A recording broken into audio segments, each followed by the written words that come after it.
Guarantee ಅನುಷ್ಠಾನ ಪ್ರಾಧಿಕಾರದ ಸಭೆ ನಡೆಯಿತು. ಸಭೆಯಲ್ಲಿ ನಮ್ಮ ಗ್ಯಾರಂಟಿ ಅನುಷ್ಠಾನ ಪ್ರಾಧಿಕಾರದ ಎಲ್ಲ ಸದಸ್ಯರು ಮತ್ತು ಅಧಿಕಾರಿಗಳು ಭಾಗವಹಿಸಿದ್ರು.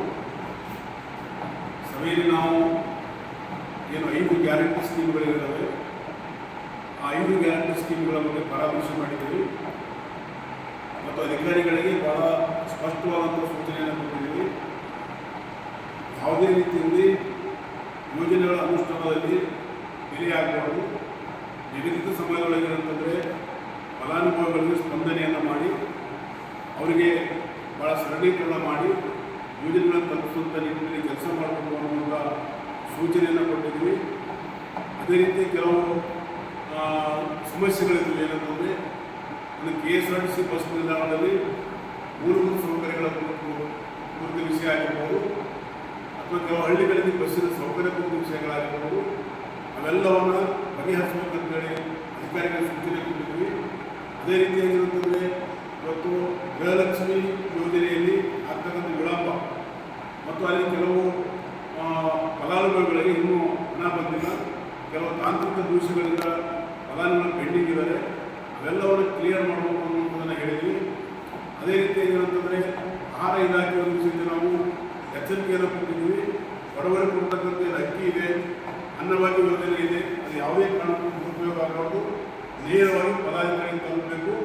ಮತ್ತು ಅಂಗಡಿ ಏನಂತಂದರೆ ಮಂಗಳವಾರ ಹೊರತುಪಡಿಸಿ ತಿಂಗಳ ಎಲ್ಲ ದಿನಗಳಲ್ಲಿ ಕರೆಕ್ಟ್ ಟೈಮ್ ಪ್ರಕಾರ ಅವರು ಶಾಪನ್ನು ತೆಗಿಬೇಕು ಅನ್ನುವಂಥ ಸೂಚನೆಯನ್ನು ಕೊಟ್ಟಿದ್ವಿ. ಮತ್ತು ಭಾಳ ಮುಖ್ಯವಾಗಿ ಏನಂತಂದರೆ ಇವತ್ತು ಅನ್ನಭಾಗ್ಯ ಯೋಜನೆ ಅಲ್ಲಿ ಆಗ್ತಕ್ಕಂಥ ಏನು ತಾರತಮ್ಯಗಳಿದ್ದಾವೆ ಅವೆಲ್ಲವನ್ನು ತಡೆಗಟ್ಟಬೇಕು ಅನ್ನುವಂಥ ನಿಟ್ಟಿನಲ್ಲಿ ಹೇಳಿದ್ದೀವಿ. ಮತ್ತು ಯುವನಿಧಿ ಕಾರ್ಯಕ್ರಮಕ್ಕೆ ವಿಮರ್ಶೆ ಮಾಡಿದ್ವಿ. ಅದು ಇವತ್ತು ಜೆಸ್ಕಾಂ ಸಂಬಂಧಪಟ್ಟಿರ್ತಕ್ಕಂಥ ಯಾವ ವಿದ್ಯುತ್ ಜ್ಯೋತಿ ವಿಷಯದ ಜೊತೆ ನಾವು ಡಿಸ್ಕಷನ್ ಮಾಡಿ ಸೂಚನೆಯನ್ನು ಕೊಟ್ಟಿದ್ದೀವಿ. ಇವೆಲ್ಲವನ್ನು ಪರಾಮರ್ಶೆ ಮಾಡಿದ್ದೀವಿ. ಮುಂದೆ ಬರ್ತಕ್ಕಂಥ ಸಭೆಗಳಲ್ಲಿ ಕಟ್ಟುನಿಟ್ಟಾಗಿ ಎಲ್ಲ ಯೋಜನೆಗಳ ಅಭಿವೃದ್ಧಿಪರವಾಗಿರ್ತಕ್ಕಂಥ ಎಲ್ಲ ದಾಖಲೆಗಳನ್ನು ತರಬೇಕು ಅನ್ನುವಂಥ ಸೂಚನೆಯನ್ನು ಕೊಟ್ಟಿದ್ದೀವಿ. ಅದೇ ರೀತಿಯಾಗಿ ನಾವು ಕೆಲವು ಕಾರ್ಯಕ್ರಮಗಳು ಹಮ್ಮಿಕೊಂಡಿದ್ದೀವಿ. ಏನು ಕಾರ್ಯಕ್ರಮ ಅಂತಂದರೆ ಹಳ್ಳಿಗಳಲ್ಲಿ ಜನರಲ್ಲಿ ಜೀವನಿಗೆ ಅವರಿಗೆ ಬಂದು ಅವರ ಏನು ಗೃಹಜ್ಯೋತಿ ಆಗಿರ್ಬೋದು, ಶಕ್ತಿ ಯೋಜನೆ ಆಗಿರ್ಬೋದು ಅಥವಾ ಗೃಹಲಕ್ಷ್ಮಿ ಆಗಿರ್ಬೋದು, ಯಾವ ಯೋಜನೆಗಳಲ್ಲಿ ವಿಳಂಬ ಆಗ್ತಾ ಇದೆ, ತೊಂದರೆ ಆಗ್ತದೆ ಅನ್ನುವಂಥ ಒಂದು ಆರೋಪಗಳು ಬಂದವು. ಅದಕ್ಕೆ ನಾವೇನಂತಂದರೆ ಮಾರ್ಚ್ 2ನೇ ತಾರೀಕು ಹೇಳುವುದು ಪ್ರತಿ ವಾರ 2 ದಿನ ಸೋಮವಾರ ಮತ್ತು ಗುರುವಾರ ಗ್ರಾಮ ಪಂಚಾಯತ್ ಮಟ್ಟದಲ್ಲಿ ಅಲ್ಲಿರ್ತಕ್ಕಂಥ ಎಲ್ಲ ಜನರನ್ನು ಕರೆದು ಆ ತಾಂತ್ರಿಕ ದೋಷಗಳಿದ್ದರೆ ಮತ್ತು ಯಾಕೆ ವಿಳಂಬ ಆಯಿತು ಅಂತೇಳಿ ಸ್ಥಳದಲ್ಲಿ ಅಧಿಕಾರಿಗಳನ್ನು ಹೋಗಿ ಬಗೆಹರಿಸ್ತಕ್ಕಂಥ ಕೆಲಸವನ್ನು ಮಾಡಲಿಕ್ಕೆ ನಾವು ತೀರ್ಮಾನ ಮಾಡಿದ್ದೀವಿ. ಅದರ ಹೆಸರು ನಮ್ಮ ನಡೆ ಹಳ್ಳಿ ಕಡೆಗೆ ಅನ್ನುವಂಥ ಒಂದು ಘೋಷಣೆಯನ್ನು ಕೊಟ್ಟಿದ್ದೀವಿ.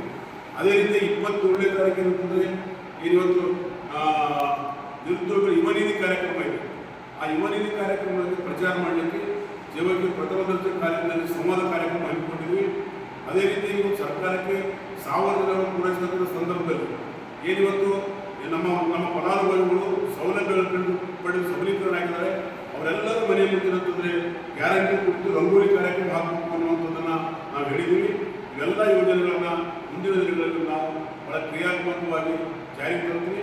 ನಮ್ಮ ಶಾಸಕರು KKRDB ಅಧ್ಯಕ್ಷರಾಗಿರುವಂಥ ಸನ್ಮಾನ್ಯ ಶ್ರೀ ಡಾಕ್ಟರ್ ಅಜಯ್ ಸಿಂಗ್ ಸಾಹೇಬ್ ಸೇರಿದಂತೆ ಎಲ್ಲ ರೀತಿಯ ಸಹಕಾರವನ್ನು ಕೊಡ್ತಾ ಇದ್ದಾರೆ. ಅವರು ಬಡವರ ಪರವಾಗಿದ್ದಾರೆ, ಇವತ್ತು ಹಿಂದುಳಿದವರ ಪರವಾಗಿದ್ದಾರೆ. ನಿಮ್ಮೆಲ್ಲ ಕೆಲಸವನ್ನು ನಾನು ಇರ್ತೀನಿ ಅನ್ನುವಂಥ ಮಾತನ್ನು ಹೇಳಿದ್ದಾರೆ. ಅದಕ್ಕೆ ಅವರಿಗೆ ನಾವು ಅಭಿನಂದನೆಗಳಲ್ಲಿ ಸಲ್ಲಿಸಬೇಕಾಗ್ತದೆ. ಹಾಗಾಗಿ ಮುಂದೆ ಬರತಕ್ಕಂಥ ದಿನಗಳಲ್ಲಿ ಎಲ್ಲವನ್ನು ಜಾರಿ ಮಾಡಲಿಕ್ಕೆ ನಮ್ಮೆಲ್ಲ ಸದಸ್ಯರಾಗಿರ್ತಕ್ಕಂಥವರಿದ್ದಾರೆ, ಅವರೆಲ್ಲರೂ ಸೇರಿ ನಾವು ಕೆಲಸ ಮಾಡ್ತೀವಿ ಅನ್ನುವಂಥ ಮಾತನ್ನು ಈ ಸಂದರ್ಭದಲ್ಲಿ ಹೇಳ್ತೀನಿ. ನಾವು ಇವತ್ತಿನ ಪತ್ರಿಕಾಗೋಷ್ಠಿಯಲ್ಲಿ ನಮ್ಮ ಸದಸ್ಯರಾಗಿರ್ತಕ್ಕಂಥ ಮಂಜುಬಾಯಿ ರಾಠೋಡ್ ಅವರು ಭಾಗವಹಿಸಿದ್ದಾರೆ. ಅದೇ ರೀತಿ ನಮ್ಮ ಬಸವರಾಜ್ ದೇವದುರ್ಗರು ಭಾಗವಹಿಸಿದ್ದಾರೆ, ರಾಜು ಬಿ ಗುತ್ತೇದಾರ್ ಅವರು ಭಾಗವಹಿಸಿದ್ದಾರೆ, ನಮ್ಮ ಹುಮ್ಮಕಲ್ಲ ಭಗವಾನ್ ಅವರು ಭಾಗವಹಿಸಿದ್ದಾರೆ, ನಮ್ಮ ಕೃಷಿಕರಿ ಎದುರಿಂಗರು ಭಾಗವಹಿಸಿದ್ದಾರೆ, ನಾಗರಾಜ್ ಗುಡ್ಡಿಯವರಿದ್ದಾರೆ ಮತ್ತು ಶರಣಬಸಪ್ಪ ರೇವೂರು ಅವರಿದ್ದಾರೆ. ನಾವೆಲ್ಲ ಟೀಮ್ ಆಗಿ ಕೆಲಸ ಮಾಡ್ತಕ್ಕಂಥ ಮಾತನ್ನು ಈ ಸಂದರ್ಭ ಹೇಳಿಕ್ಕೆ ಬಯಸ್ತೀವಿ.